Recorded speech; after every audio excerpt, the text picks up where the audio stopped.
To perform a bodyweight hip thrust, you need an elevated surface to put your back on top of, and you'll keep your feet flat on the floor. Generally, if you can, you want to try to have something that's no taller than 12 or 18 inches off the floor. This is a little bit too tall since I'm a short person, but use whatever you have available. So in order to do it, you'll put yourself up in a comfortable position on the pad.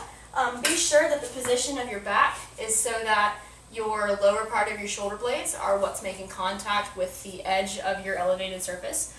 You really don't want the middle of your back on it. That could cause some discomfort. And if you're too far up on the back, you're going to slide right off of whatever you're leaning on. Okay, so lower part of the shoulder blades, you'll place your feet in the same position just as if you were doing a glute bridge. So still that same distance from the butt, toes are still turned out. You should have a pretty good feel for what positioning of your legs causes your glutes to engage at this point. So lower back or upper back in place.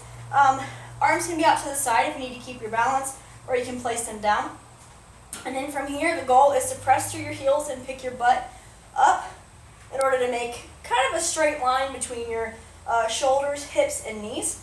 Try if you can, though, to avoid the common mistake of letting your back really arch and then rounding the spine in order to pick the glutes up.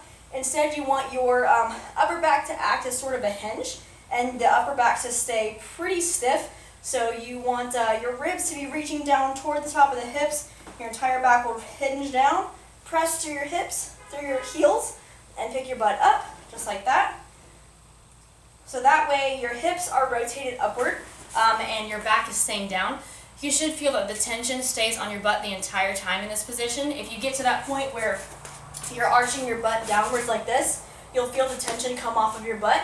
That's kind of lazy. So in order to make sure everything stays tight, tuck that under, keep everything flat, press through your heels, pick up, and really squeeze those cheeks right at the top of the movement.